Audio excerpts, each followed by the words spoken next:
오늘 1절에 있는 말씀을 보면 예수님께서 이 말씀을 하시고라는 말씀으로 시작하죠. 우리가 요한복음을 보면서 계속 반복되는 것 중에 하나가 요한복음 13장부터 예수님의 말씀 17장까지 이어지는 그 말씀을 우리가 기억할 수가 있습니다. 마태, 마가, 누가, 요한복음에는 예수님께서 마지막 제자들과 이렇게 오랫동안 말씀을 나누시는 내용이 나와 있지 않는데 요한복음에만 이 부분이 나와 있죠. 그래서 우리가 예수님이 제자들의 발을 씻기신 말씀이 요한복음 13장에만 나오죠. 마태, 마가, 누가 복음에 나와 있지가 않아요.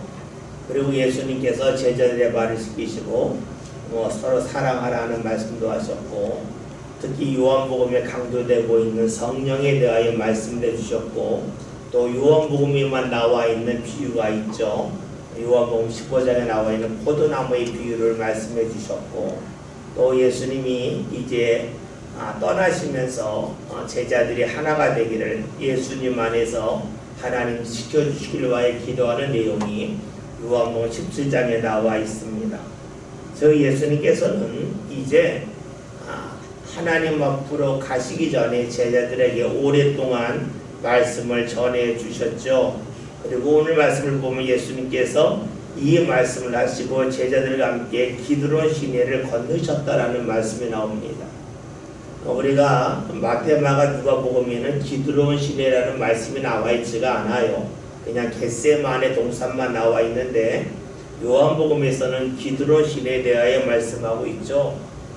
예루살렘에 가면 예루살렘이 언덕 위에 있고, 또 예루살렘이 높은 곳에 있고 성전이 이 언덕바지에 있습니다. 근데 그 예루살렘이 이제 북쪽이 높고 남쪽이 낮고, 그리고 양쪽으로 이렇게 시내가 흐르는데 오른쪽에 흐르는 시내, 즉 예루살렘에서 봤을 때의 동편 쪽으로 흐르는 시내를 기드론 시내라고 말을 합니다. 지금도 가면 기드론 시내가 있는데 사실 거기는 시내라고 하지만 1년에 비가 오는 날이 거의 없어서 골짜기라고 바로 무관합니다. 그리고 예루살렘에 가면 여러 가지 성의 문이 있어요. 동전에 동편에 라이언 게이트라고가 있고 그 아래 골든 게이트가 있습니다. 이 라이언 게이트라고 하는 것은 예수님이 십자가를 지시며 걸어갔던 비와 돌로도사라고 하는 그 길이 있습니다. 성지순례 가면 꼭 예수님이 지나가시던 따라갔는데 그 길이 있고, 또 그 아래 또 하나 문이 있는데 골든 게이트라고 있습니다. 이 골든 게이트 지금 가보면 다 막혀져 있어요. 왜 막혀져 있냐면 이 골든 게이트 바로 위에 우리가 예루살렘을 보면 황금돔이라고 보이는데, 이 황금돔은 사실은 교회가 아니라 이슬람들이 모이는 그런 곳이죠. 그런데 그곳이 바로 이슬람의 3대 성지 중에 하나예요. 이스라엘 사람들은 어떠한 신앙이 있냐면 자신들의 메시아가 오면 예루살렘으로 들어오시는데 이 골든 게이트로 들어온다고 하는 그런 신앙이 있어요. 그래서 무슬림들이 그곳을 차지하고 있기 때문에 이 골든 게이트를 막아놨습니다. 그래서 이스라엘에 보면 동서남북으로 시온 게이트, 자파 게이트, 다마스커스 게이트, 여러가지 문이 8가지 문이 있는데 이 동쪽에 라이언 게이트 밑에 골든 게이트가 있는데 이 골든 게이트를 막아놨습니다. 메시아가 못 들어오게 하겠다고 하는 무슬림들의 생각이죠. 그래서 재미있는 것은 이 골든 게이트 건너편이 바로 이제 예루살렘 성으로 봐서 동편인데, 그 동편이 바로 우리가 잘 아는 겟세마네 동산, 감람산이 있는 곳입니다. 근데 감람산에서 이 예루살렘을 바라보면 그 아래 묘지가 상당히 많이 있어요. 왜 묘지가 많이 있냐면 메시아가 오면 이제 죽은 자가 부활한다고 하는 신앙이 있는데, 누가부터 부활하냐면 이 예루살렘 성전을 가까운 곳에서부터 부활한다고 하는 신앙이 있어요. 그래서 성지순례 가 보면 이 감람산에 엄청나게 많은 묘지가 있습니다. 그래서 지금 유명한 랍비들은 더 좋은 자리에 이렇게 묘지가 있고, 또 거기 아무나 붙일 수가 없어요. 이 땅이 제한적이기 때문에. 그걸 왜 이렇게 지금 장황하게 말씀드리냐면 이 감람산 그쪽에는 묘지가 많다는 거예요. 우리가 성경을 보면 구약 성경에 다윗에게 반란을 일으켰던 아들 압살롬이 있죠. 압살롬의 묘지도 어디냐면 이 겟세만의 동산 바로 아래 있고, 오늘 성경에는 말씀드린 기드론 골짜기에 있어요. 그러니까 기드론 골짜기라고 하는 것은 원래 뜻이 어둡다라고 하는 뜻인데, 이 기드론 골짜기를 중심으로 수많은 묘지가 있었어요. 그러니까 우리는 지금 예루살렘에 대해서 잘 모르기 때문에 기드론 골짜기를 건넜나 보다 하겠지만, 이스라엘 사람들은 이 기드론 골짜기 하면 묘지가 많은 곳이라고 생각을 해요. 그래서 우리가 에스겔 37장을 보면 에스겔이 보는 환상 중에 마른 뼈가 일어나는 환상이 있잖아요. 이 환상을 본 것이, 그래서 성경학자들은 이것이 바로 기드론 골짜기 아니겠냐라고 생각을 해요. 오래전부터 거기에는 묘지가 많이 있었고, 죽음의 골짜기라고 봐도 무관할 정도의 곳이 바로 기드론 시내입니다. 그런데 예수님께서 말씀을 보면 이 기드론 골짜기를 건너가셨다라고 말씀해요. 그러니까는 우리가 생각할 땐 그냥 기드론 골짜기지만, 이 성경을 읽고 있는 그 지역 사람들은 예수님께서 공동묘지를 건너가셨구나, 지나가셨구나 하는 것을 알 수가 있고, 여기는 죽음의 골짜기를 지나가셨다는 것을 알 수 있어요. 그러면 왜 성경에서 이렇게 기드론 골짜기에 대해 말씀하고 있을까 하는 거예요. 굳이 설명하도 되지 않았다, 필요 없다면 기드론 골짜기는 말씀할 이유가 없겠죠. 기드론 골짜기를 성경에서 표현하고 있는 이유는 그만큼 기드론 골짜기라고 하는 것을 우리가 기억하길 원하기 때문에 그래요. 예수님은 어떤 분이십니까? 우리가 아는 것처럼 죽음을 이기신 분입니다. 근데 죽음을 그냥 이기신 것이 아니라 죽음을 통과하신 분이죠. 죽었다 부활하신 분, 죽음을 지나가신 분이에요. 그런데 예수님은 이 십자가를 지시기 전에 어떻게 하셨어요? 기드론 골짜기 시내를 건너가셨어요. 죽음의 자리를 건너가셨다 하는 것입니다. 그러니까 제자들이 이 말씀을 처음에 몰랐겠죠. 왜 기드론 골짜기 건너가실까? 잘 몰랐겠지만 나중에 알았겠죠. 예수님께서 생명의 길을 걸어가실 때에, 우리에게 생명을 주실 때 그냥 주신 것이 아니라 죽음을 통과해서 죽음을 이기시고 우리에게 생명을 주셨다 하는 것을 나중에 알게 되겠죠. 그래서 이것을 성경을 기록할 때에 어떻게 표현합니까? 예수님이 기드론 골짜기를 건너셨다 하는 것을 말씀해 주고 있어요. 사실 우리가 생명이라고 하는 것은 언제 귀한 줄 알까요? 우리가 죽음을 앞에 뒀을 때에 생명이 귀하걸 하죠. 근데 우리가 죽었다 살아난 사람들 있잖아요. 거의 당신 죽습니다, 시한부를 판정을 받았는데 그 사람이 죽지 아니하면 그 사는 게 달라지잖아요. 보통 때 똑같이 살았는데 시한부 인생을 선고받았다가 죽지 않고 살면 그의 삶이 달라지지 않습니까? 그래 우리가 삶이라고 하는 것, 생명이라고 하는 것은 죽음을 생각할 때에 우리의 삶이 달라지죠. 예수님께서 지금 기드론 골짜기를 건너셨다 하는 것은 예수님이 제자들에게 죽음을 지나갔다 하는 것을 나중에 기억하게 하시기 위함이라고 볼 수가 있습니다. 그리고 예수님이 가신 곳이 어디입니까? 오늘 말씀을 보면은요, 1절에 예수님께서 기드론 시내 건너편에 가시니 그곳에는 동산이 있다라고 말씀하고 있습니다. 그 동산은 바로 겟세마네 동산, 감람산이 되겠죠.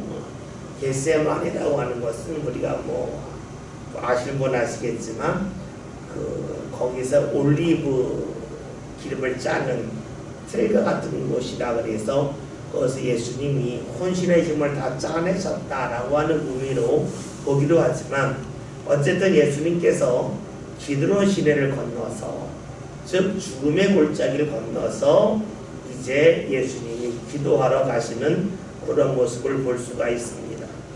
2절에 있는 말씀을 다 함께 보겠습니다. 말씀 봅니다.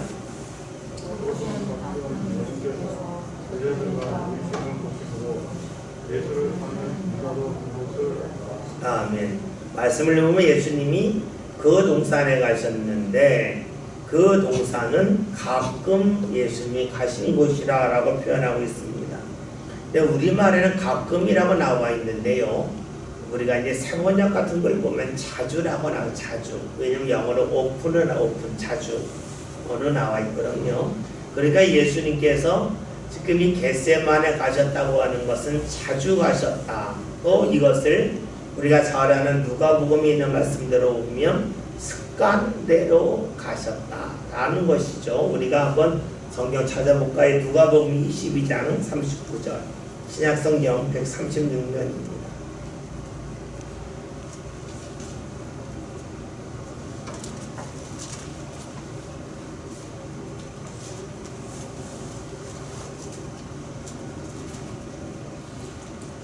누가복음 22장 39절 다 함께 읽겠습니다.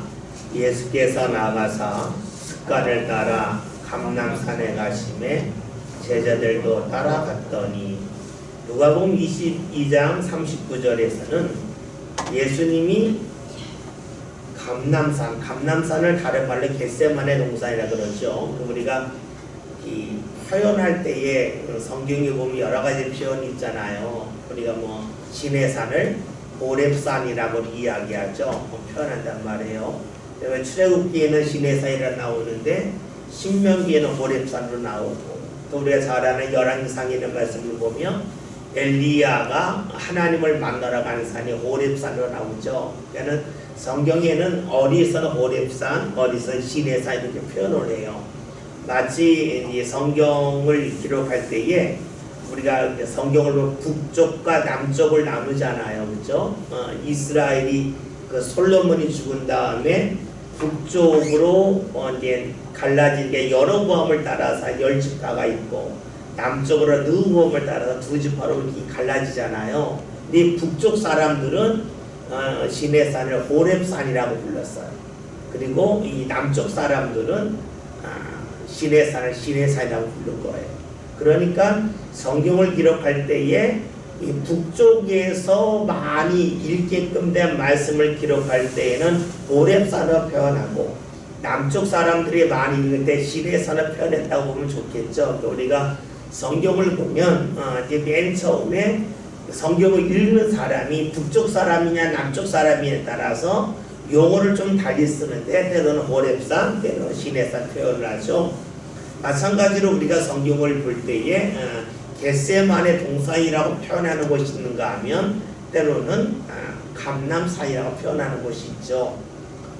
우리가 이 골고다 언덕, 이 골고다 언덕 우리가 성경에 나와 있잖아요. 그런데 이 골고다 언덕을 그 이탈리아 로마 사람들은 그것을 갈보리라고 그러죠. 우리가 뭐 그 갈보리 산 위에 그 찬송 있잖아요. 135장 십자가 섰으니, 우리 갈보리 산이 들어있는 성경이 어디니? 골고다에. 그런데 이게 우리가 이렇게 오랫동안 여기저기서 예수님을 믿는 사람들이 생기고 언어가 달라지라고 했더니 골고다를 이제 갈보리로 이제 표현하는 데가 있고 골고다를 표현하는 데가 있어서, 우리 갈보리가 어디고 골고다가 어디냐 이렇게 좀 헷갈릴 때가 있는데 사실 같은 말이죠. 마찬가지로 예수님이 감람산에 가셨다고 하는 말씀이라고 이것은 때로는 올리브산이라고 그러죠. 우리가 감람나무라고 성경에 나와 있는데 올리브나무를 성경에서는 감람나무를 표현을 해요. 그러니까는 감람산도 될 수 있고 올리브산이 될 수 있고 때로는 그것이 겟세마네 동산이 될 수가 있어요. 그런데 우리가 여러 가지 언어가 오랫동안 기독교 역사 속에 뒤섞이다 보니까 헷갈릴 수도 있지만, 감람나무는 올리브나무를 말하고 올리브나무가 많았기 때문에 감람산이라고 그러고, 또 이 올리브를 짜낼 때의 그 틀을 겟세마네식으로 표현하기 때문에 겟세마네 동산으로 표현하고 여러 가지가 있겠죠. 어쨌든 예수님이 오늘 말씀에서는 가끔 가셨다, 자주 가셨다. 누가복음에서는 예수님이 습관을 따라 가셨다라고 표현합니다. 예수님은 감람산, 즉 겟세마네 동산에 가는 것이 습관이었어요. 습관을 따라 기도하셨다라는 표현이 있죠. 그래요, 예수님은 자주 가셨고 습관적으로 가셨어요. 이것이 왜 중요할까요? 사람은요, 위급해지면, 바쁘면 습관대로 행동을 합니다. 왜 습관대로 행동하냐면 습관대로 행동할 때는 생각할 필요가 없기 때문에 여러분들이 밥을 먹을 때 생각을 안 하죠. 숟가락이 내가 떠서 이 입으로 들어가나 생각하지 않죠. 왜냐하면 습관됐기 때문에 그래요. 그런데 새로운 일을 할 때 여러분이 처음으로 포크를 써본다 할 때에는 어떻게 이렇게 자꾸 생각을 하잖아요. 잘 안 되니까. 그래요. 습관적으로 행동할 때는요, 사람들이 신경을 안 써도 돼요. 바로바로 할 수 있어요. 그런데 습관이 아닌 것은 생각을 해요.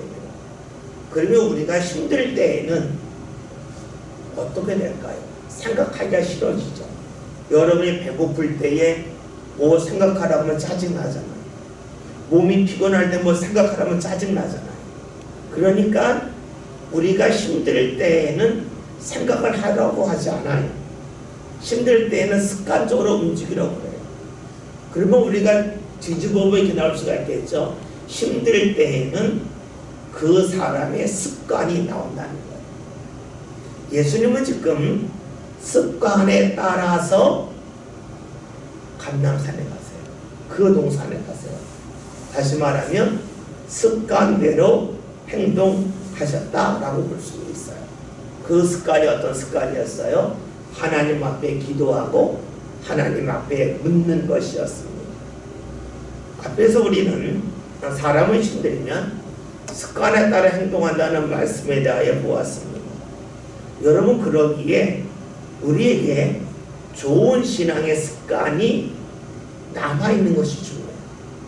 왜냐하면 우리 삶 가운데 좋은 습관이 남아있으면 내 삶이 어려워도 그 습관에 따라서 우리가 신앙적으로 반응하기 때문에 그래요. 이스라엘 사람들이 광야를 지날 때에 불평을 계속하죠. 어떤 습관이 남아있는 겁니까? 불평하는 습관이 있었어요. 근데 그들이 보통 때 불평하지 않았어요. 그들이 물이 없을 때에, 먹을 것이 부족할 때에, 때로는 같은 것을 계속해서 먹었을 때에, 때로는 고기가 먹고 싶을 때에 불평을 했어요. 다시 말하면 그 습관이 몸에 밴 거죠. 그러니까 계속해서 그것이 나오는 거예요. 그러나 보았더니 결국에는 약속의 땅에 들어가지 못하죠. 오늘 우리에게 좋은 습관이 필요합니다. 그 습관이 어떤 습관일까요? 예수님이 행하셨던 것처럼 힘들어도 기도하는 습관입니다. 어려워도 기도하는 습관이에요. 또 내 눈에 보이는 것이 그다지 마음에 들지 않아도 감사하는 습관이에요. 또 내가 하는 일이 좀 버겁다 할지라도 순종하는 습관이 필요해요. 왜 그럴까요? 하나님의 은혜는 항상 임하는데 우리가 힘들 때에 불평하면, 원망하면 어떻게 될까요? 내 삶 가운데 힘들 때에 임할 은혜를 놓치기 때문에 그래요. 그래서 우리가 감사하는 습관, 순종하는 습관, 하나님 앞에 기도하고 말씀을 가까이 습관이 중요합니다. 왜냐? 그래야만 우리의 삶 가운데 힘들 때에도 주께서 허락하신 은혜를 붙잡을 수 있기 때문에 그렇습니다.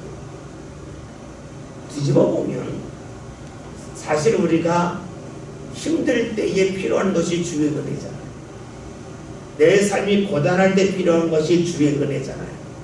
그러면 내 삶이 고단하고 힘들 때에 주의 은혜를 받으려면 원망이 아닌 감사하는 습관이 자리 잡아야 함을 알 수가 있겠죠.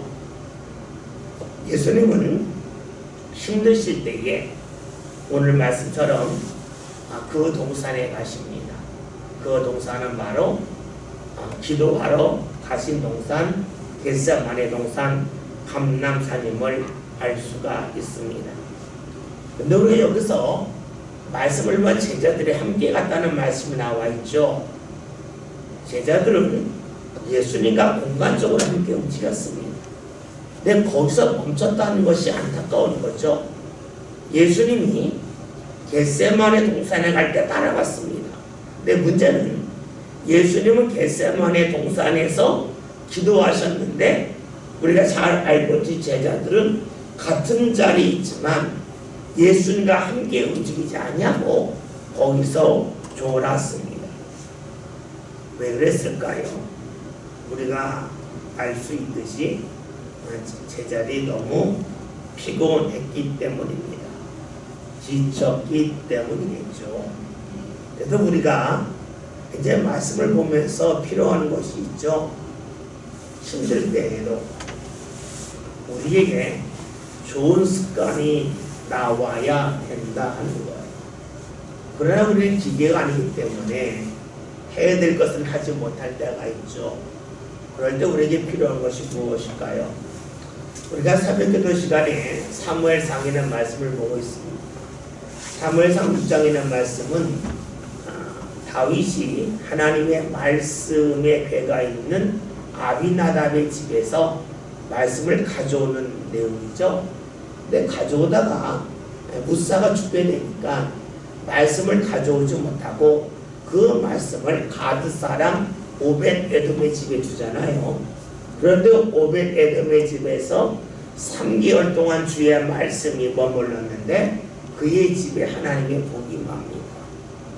그 소식을 듣고 다윗이 어떻게 합니까? 다시금 하나님의 말씀을 가져오는 일을 합니다.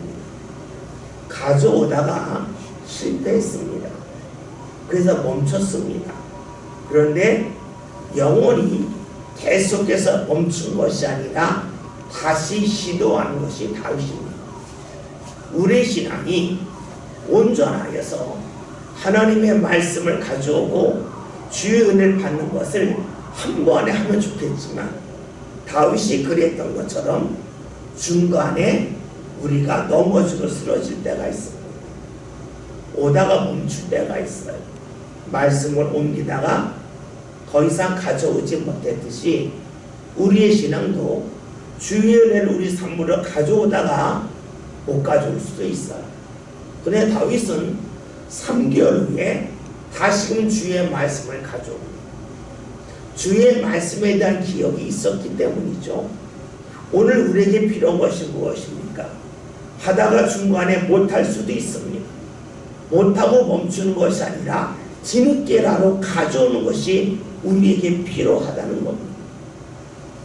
다시 말하면 오늘 우리가 신앙생활을 하다가 넘어질 수도 있고 하려고 하다 못할 수도 있어요. 못했다 끝 이것이 아니라는 거죠. 제가 자주 말씀드린 것처럼 뒤늦게라도 하는 게 중요해요. 우리가 경조사가 있잖아요. 경조사가 있을 때에 다 챙기면 좋겠지만 때로는 깜빡할 때가 있고 바빠서 못할 때가 있잖아요. 그러면 지나고 나서 그냥 지났으면 끝하는 사람이 있고 지나서 가지 못했다 미안하다 해서 나중에 뒷부조하는 사람이 있죠. 여러분 어떤 사람이 이 세상을 살면서 사람들의 인정을 받습니까? 뒷부조라도 할 때에 그 사람이 나를 기억하고 있구나 하는 마음을 상대가 갖겠죠. 마찬가지예요. 우리가 신앙생활 할 때에도 내가 피곤해서 지쳐서 못할 수 있어요. 그러나 뒷부조하는 심정으로 우리가 신앙생활을 한다면 하나님이 우리를 더욱더 인정하시겠죠. 내가 새벽기도 하려고 하는데 못했어요. 못하고 어떻게 해요? 그러나 내가 어땠습니까? 출근할 때 아니면 저녁에 그것도 안 되면 내가 출근하면서 만약에 그것도 안 된다면 그 다음날 내가 어제 못했던 부분 기도해야지 하면서 채워나가는 것이 바로 뒷부조와 같은 신앙이라고 볼 수가 있습니다. 다윗이 하나님의 말씀에게를 가져오려 했지만 가져오지 못했을 때에 그 다음에 나를 가져오지 않습니까? 그러니까 우리가 어제 오늘 보았던 말씀처럼 하나님께서 그 말씀이 다윗의 집에 오랫동안 머물게 되자 그의 집을 평안케 하시고 주변에 있는 적들을 물리치게 하셨다는 말씀이 나오잖아요. 처음에 안 됐지만 뒤늦게라도 주의 말씀을 가져왔을 때에 하나님이 다윗에게 역사하셨어요. 오늘 우리가 신앙생활 할 때에 주님과 함께 하다가 제자들이 겟세마네 동산에서 졸았던 것처럼 무언가지 못할 수 있어요. 그러나 그 다음에 우리가 어떻게 할 것이냐에 따라서 하나님 허락하신 은혜 문은 계속해서 열릴 수도 있고 때로는 지나갈 수도 있겠죠. 그런데 오늘 말씀을 보면 예수님께서 그 겟세마네 동산 감람산에 가실 때에 그곳은 어떤 것이었습니까? 오늘 말씀을 보면요 2절에서 이렇게 말씀하고 있죠. 맨 나중에 예수를 파는 유다도 그것을 알더라. 무엇을 말합니까? 예수님이 그곳에 얼마나 자주 가셨는지 유다도 알았다라고 말씀하고 있습니다. 예수님은 자신이 잡히실 줄 알았습니다.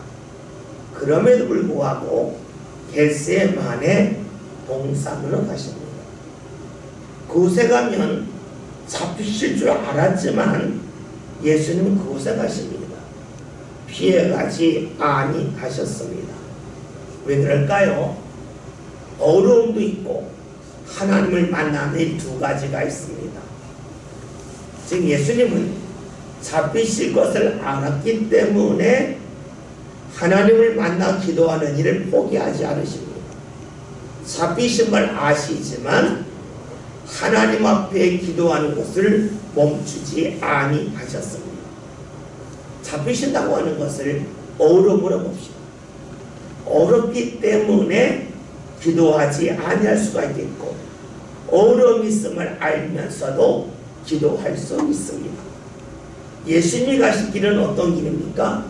어렵기 때문에 기도를 포기하신 것이 아니라 어려움이 있음을 아셨지만 기도하러 가셨다 하는 것입니다. 왜 그럴까요? 예수님은 어려움 속에서도 하나님이 함께 하시면 그것을 통해서 하나님이 이루시는 주의 역사가 있음을 믿으셨기 때문입니다. 신앙이 무엇일까요? 하나님은 내 삶 가운데 있는 어려움을 통해서도 하나님의 역사를 진행하신다 하는 것을 믿는 겁니다. 우리가 신앙 가운데 멀어졌다고 하는 것은 하나님 왜 제게 어려움을 허락하십니까? 라고 묻는 것이고 우리가 신앙 가운데 성숙했다고 하는 것은 하나님이 어려움을 통해서 하나님의 역사가 반드시 펼쳐질 수 있길 원합니다 라고 고백하는 거라고 볼 수가 있습니다. 어려움도 하나님이 허락하신 은혜의 과정으로 믿는 것이 신앙이라고 볼 수가 있겠죠. 어려움이 무엇입니까? 내가 원하는 것이 이루어지면 어려움이 아니죠. 내가 원하는 것이 이루어지지 않았기 때문에 우리의 삶은 힘들고 어렵다 그럽니다. 오늘 우리가 새벽기도 시간에 본 것이 있죠. 다윗이 원했던 건 뭡니까? 하나님의 성전을 짓는 것이었어요. 하나님은 나단을 통해서 다윗이 하나님의 성전을 짓는 것을 허락하지 아니하셨습니다. 그러나 하나님은 그런 다윗의 마음을 받으셔서 내가 너의 집에 너의 자손에게 영원히 복을 주겠다라고 약속을 해주셨습니다. 다시 말하면 그가 원하는 것이 이루어지는 그런 일이 없었습니다. 원하는 것이 이루어지지 않는 어려움이 있었지만 하나님은 그러한 다윗에게 더 큰 은혜를 허락해 주셨죠. 그래서 우리가 신앙생활 한다고 하는 것은 내가 원하는 것이 꼭 이루어져야 된다 하는 것이 아니지요. 내가 원하는 것이 이루어지지 않았다 할지라도 하나님의 역사가 내 삶 가운데 펼쳐질 것을 믿고 소망하는 것이 신앙이라고 볼 수가 있습니다. 하나님은 어려움을 통해서도 역사하십니다. 이 어려움을 통해서 역사하신다는 것을 다른 말로 하면 마귀가 방해한다 할지라도 문제가 되지 않는다는 것이 신앙입니다. 때로는 주위에 있는 사람이 내 길을 막았다 할지라도 하나님께서는 언젠가는 반드시 주께서 원하시는 길로 나를 인도하신다고 하는 것이 신앙입니다. 그러기에 우리가 신앙으로 고백할 수 있는 것이 있죠. 믿음의 사람에게는 늦은 때는 없다. 다시 말하면 하나님의 은혜 받기에 늦은 때는 하나도 없다라고 보는 겁니다. 물론 하나님의 은혜의 내용이 내 삶 가운데 늦을 수도 있어요. 그렇잖아요. 우리가 10살 때 받을 수 있는 은혜가 있고 30살 때 받을 수 있는 은혜가 있고 또 50살, 70살 때 받을 수 있는 은혜가 있잖아요. 그런데 내가 50세가 됐는데 10살 때 받을 은혜를 주세요. 이건 지나가는 거잖아요. 그렇죠? 그러니까 지나간 은혜가 있지만 하나님께서 우리를 향하여 베푸신 은혜, 다시 말하면 내가 받을 수 있고 감당할 수 있는 최고의 은혜를 주실기에는 늦은 때가 하나도 없다는 것이 되겠죠. 그래서 우리가 하나님을 찾을 때에 늦은 때는 하나도 없다라고 믿는 것이 신앙이라고 볼 수가 있습니다. 3절에는 말씀 함께 봅니다.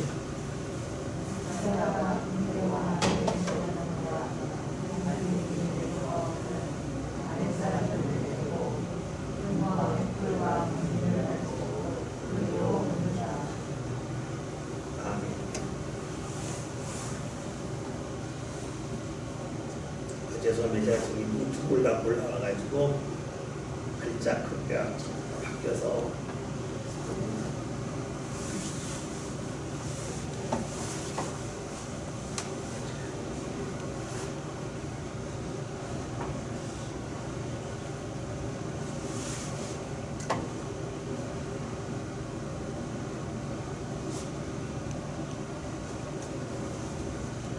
죄송합니다.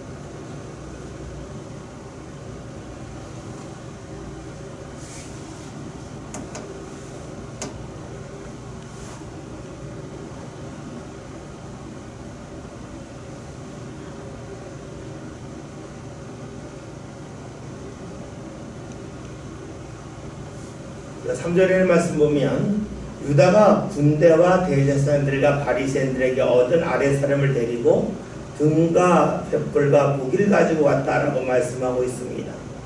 왜 유다가 많은 사람을 데리고 왔을까요?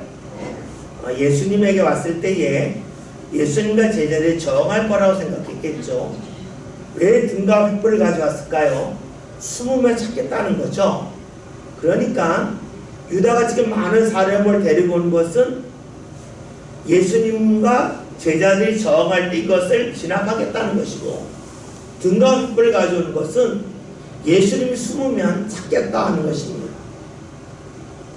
그러면 유다는 지금 예수님을 알고 있습니까? 모르고 있습니까?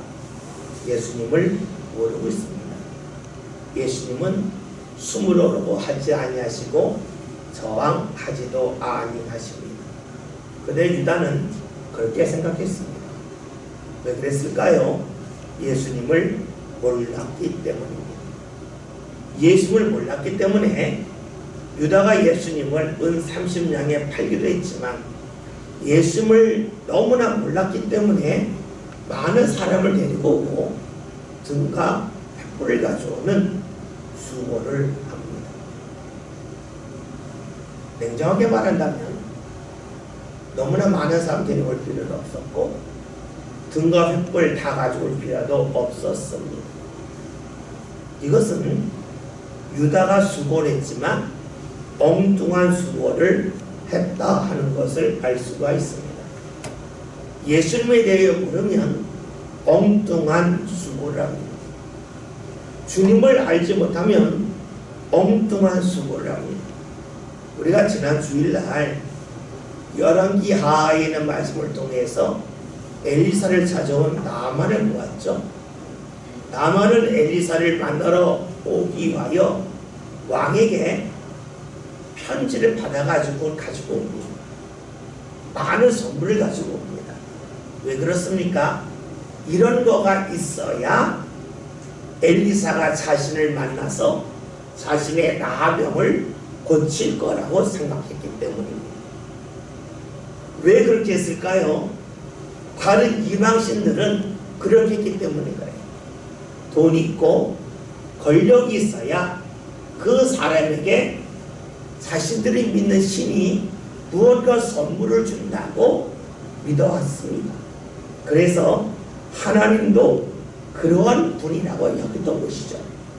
그러니까 많은 선물도 가져오고 당시 자신의 나라에서 가장 힘이 센 왕이 쓴 편지를 가지고 왔습니다. 그런데 그것이 하나님 앞에서는 아무 소용이 없었습니다. 그러니까 엘리사가 나가서 왕이 보낸 편지를 받아보지도 않고 어떤 선물이 있나 보지도 않고 그냥 자신의 주변에 사람을 보내서 요단 왕에 가서 몸을 7번 담그라라고 말하지 않습니까? 나만이 어떤 사람이었습니까? 엘리사를 몰랐습니다. 하나님을 몰랐습니다. 그러니까 필요 없는 많은 수고를 행하였습니다. 우리가 신앙생활 할 때는 마찬가지죠. 정말로 주님이 우리에게 원하신 것이 무엇입니까? 그것은 우리의 믿음이죠. 우리가 무언가 많은 것이 있어야 된다. 높은 지위가 있어야 된다. 이런 생각은 세상에서 통하는 것이지 모든 것의 주인이신 하나님 앞에는 결코 통하지 아니하는 것입니다. 이것을 좀 더 짧게 말하면 우리의 구원은 믿음으로 가능한 것이지 행위를 통해서 우리가 구원받는 것은 아닙니다. 그래서 주님이 우리에게 원하시는 것은 주님을 아는 것이죠. 그래서 우리가 호세아에서 있는 말씀을 보면 우리가 주를 알자, 우리가 힘써 주를 알자라고 말씀하고 있습니다. 주를 알아야만 주님이 우리에게 무엇을 요구하시고 무엇을 원하시는지를 명확하게 알 수 있기 때문입니다. 지금 가룟 유다는 엉뚱한 수고를 하고 있습니다. 주님을 모르기 때문이죠. 오늘 우리들도 주님을 제대로 알지 못한다면 엉뚱한 수고를 할 수가 있습니다. 우리에게 정말로 필요한 것은 믿음입니다. 그런데 우리의 믿음은 어떤 믿음입니까? 그냥 입술로만 고백하는 믿음이 아니라 행동하는 믿음이 있죠. 그래서 지난 주일날 보았던 것처럼 나만에게 원했던 믿음은 요단강에 가서 몸을 7번 담그는 겁니다. 씻는 겁니다. 나만이 생각할 때에 그건 깨끗하지 않습니다. 요단강보다는 자신의 나라에는 아르발 바르발강이 더 깨끗합니다. 그러나 주님께서는 나만에게 무엇을 요구하신 겁니까? 깨끗한 강이기 때문에 들어가라는 것이 아니라 주님이 말씀하셨기 때문에 들어가라는 겁니다. 다만 이 강이 깨끗하다면 이 강에 들어갈 수 있겠다는 마음을 가졌을지 몰라요. 이해했을지 몰라요. 그러나 주께서는 그냥 믿으라는 겁니다. 이해를 넘어서는 믿음이 필요하다고 말씀하고 있죠. 오늘 우리에게 필요한 것은 믿음인데 그 믿음을 행하는 믿음이고 그 행하는 믿음을 갖기 위해서는 이해를 넘어서는 믿음이 필요합니다.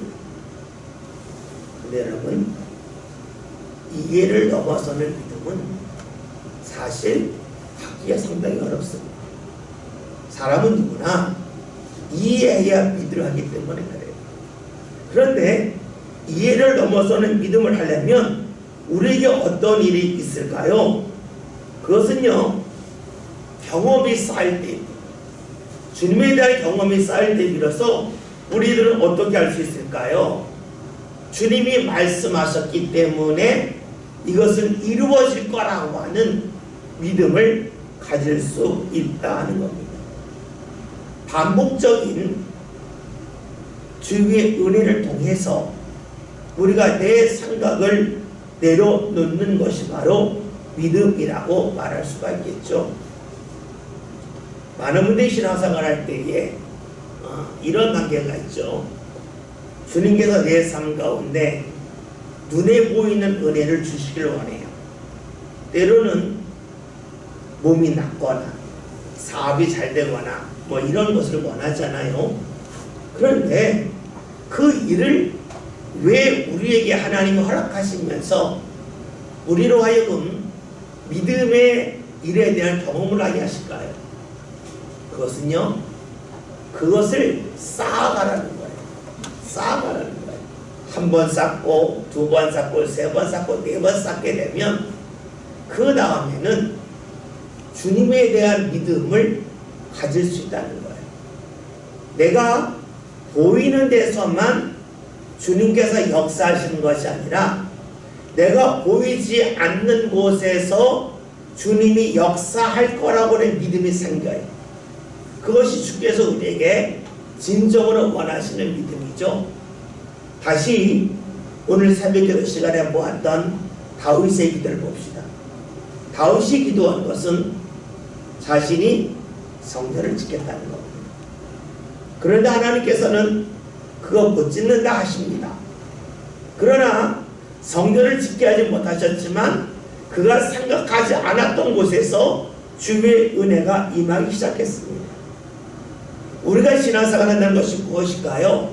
그것은 주님이 주신 은혜가 삶 가운데 쌓이면서 어떤 일이 생기냐면 내 눈에 보이는 일이 없다 할지라도 내가 보이지 않는 곳에서 하나님이 역사하신다고 하는 그 믿음을 갖게 되는 것이 되겠죠. 다시금 말씀을 되돌아봅시다. 다른 유다는 예수님을 몰랐습니다. 몰랐기 때문에 엉뚱한 걸 준비했다고 그랬습니다. 마찬가지로 지난 주일에 보았던 말씀처럼 다마는 하나님을 모르고 엘리사를 몰랐기 때문에 필요 없는 것을 준비했습니다. 모르면 그러합니다. 정말로 주님이 원하시는 것은 믿음입니다. 그 믿음은 어떠한 믿음입니까?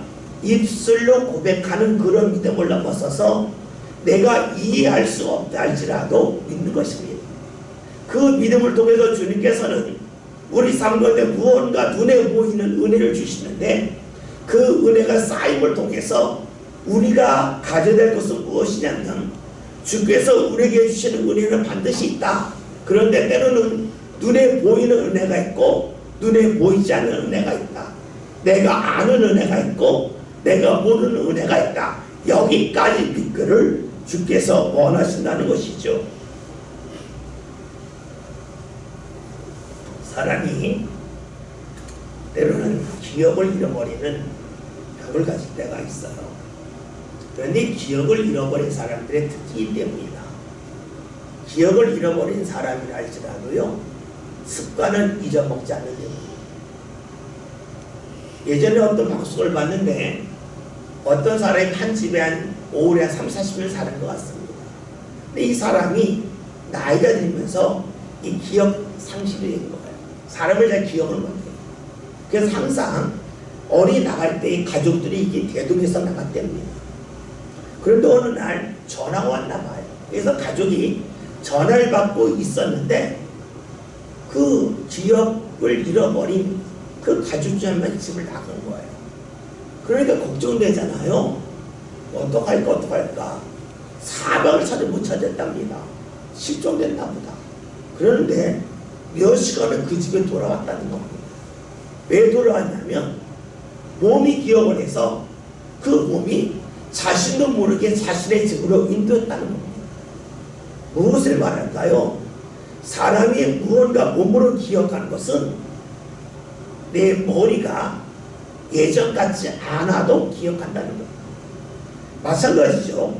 우리가 주의 은혜에 대해서 몸으로 기억하는 것이 상당히 중요하다는 거예요.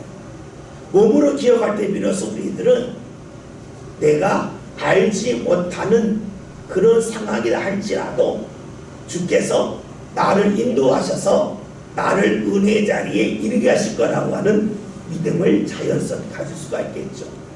진짜 신앙은 보이지 않아도 믿는 겁니다. 보이지 않아도 믿는다고 하는 것은 하나님의 은혜가 내가 바라보고 있는 쪽에서 나타나지 않아도 하나님의 은혜가 임함을 믿는 거예요. 우리가 보이지 않는다고 그러면 자꾸 추상적으로 생각을 해요. 근데 이런 거죠. 내가 지금 앞을 보고 있어요. 앞만 보고 있는데 그러면 어떻게 옆이 안 보이고 뒤가 안 보이잖아요. 그런데 내가 이쪽을 바라보고 있는데 주께서 내가 앞을 바라보지만 앞에서 은혜가 임하지 않았다 할지라도 내 옆에서 내 뒤에서 내가 볼 수 없는 곳에 주님께서 내 삶과 은혜를 베풀고 계심을 믿는 거예요.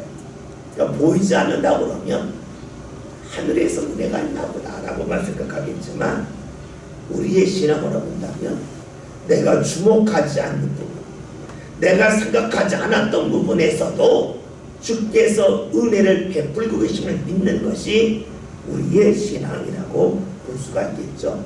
4절 말씀 잠깐만 보겠습니다. 함께 봅니다.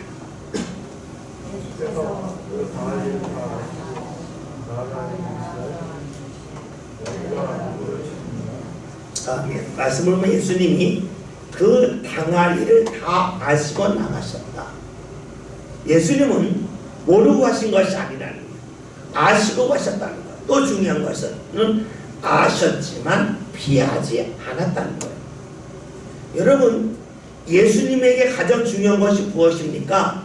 그것은 지금 이 일이 힘드나 쉬우냐가 아니에요. 예수님의 가장 중요한 것은 이것을 하나님이 원하시느냐 원하지 아니하는가에 초점을 맞추셨습니다. 다음 주에 말씀 계속 보겠지만 예수님은 당할 일을 아셨지만 피하지 않고 나가셨다. 고통이 있음을 아셨지만 피하지 않고 나가셨다.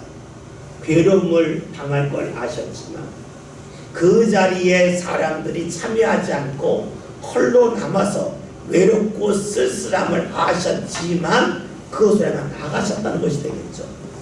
오늘 우리 신앙은 그리스도의 장성한 분량이 이르기까지 우리의 믿음이 자라기를 원합니다. 그 정점이 어디 있을까요? 당할 일을 아시고 나가셨다. 힘들지만 나가셨다. 주위에 사람이 없지만 나가셨다. 모두 도망갔지만 그러면 나가셨다. 예수님의 모습입니다.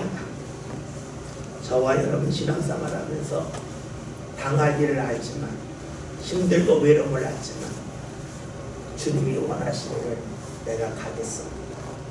그러한 믿음의 모습 함께 간직할 수 있기를 바라겠습니다. 기도하겠습니다.